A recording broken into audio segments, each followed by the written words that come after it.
I want to share with us the day I reminisce paying a bigger price for being a lure at MTRH. I vividly recall this day. It was back in 2017 when I was seeking medication at Moi Teaching and Referral Hospital. First, I want to confess that I was seemingly wrong, but a mistake has never been treated by one. Had come from afar and I wanted to see a consultant so that when I'll be coming back on an official day, I will be booked for the clinic. I will just be coming with the results of the tests. Suppose any could be prescribed. And because no consultant could see me at the referral OPD, I mean outpatient, if not through a clinic, I was urged to go to Memorial, the private wing, which is just throwing stone from referral. I hit the recommendation, and of course, I paid a fee.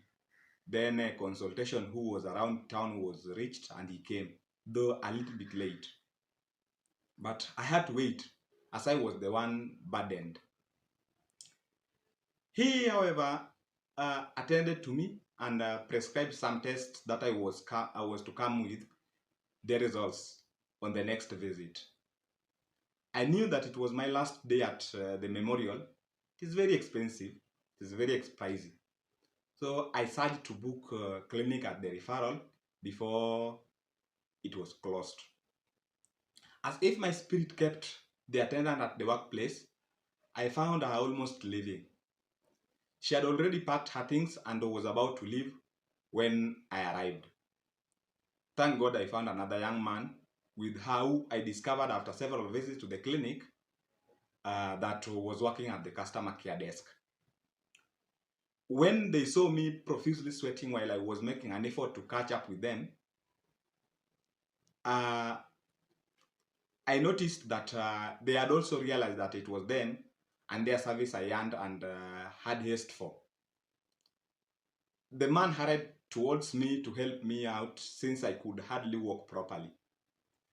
He took the documents from me and headed with them to the front of the booking office.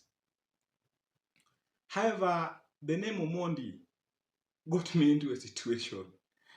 The woman was tribalistic and a political minion as well. The instant she saw my name, she got delirious and commenced shouting, asking where I was since morning, that I came to impede her peace at a time when she had for arrest.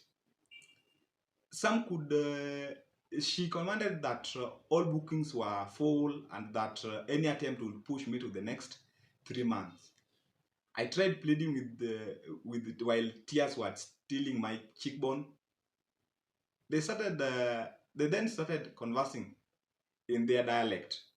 Then the woman turned on me, inviting silly questions about hospital's existence from where I emanate. I mean Nyanza. The man again proceeded with being my guardian angel. He pleaded on my behalf. I was booked on a date falling on the second week after the whole full month.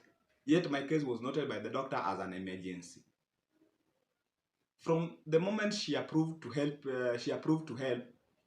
to the point she cleared me, I got enough lectures that could be set for the whole semester. I mean, the validity of me emanating from Nyanza to her made him deduce that I was against their Uhuru administration and I was pro-Raila. She told me how pompous and violent we are. All the stereotypes about us were thronged and forced down my throat. Could it not be for her fellow tribesman, I believe she couldn't have assisted me.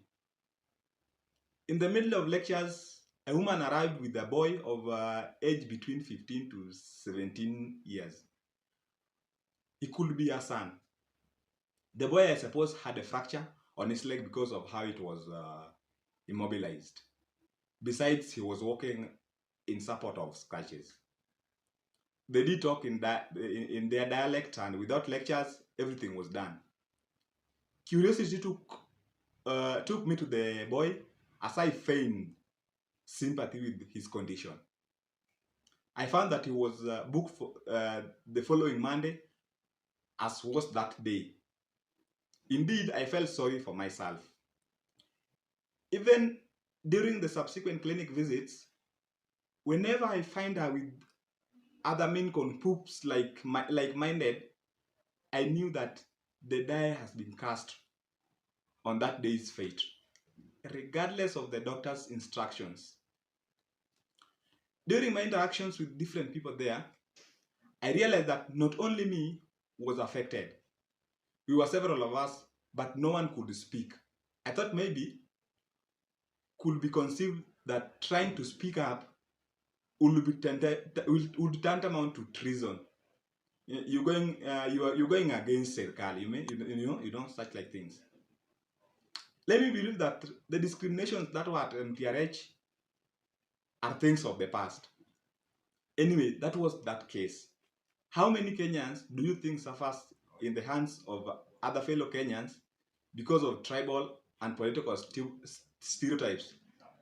Like a Kalenjin must be in a government or in support of government and supports Ruto, while Mswahili in opposition and supports Raila. Nonsense.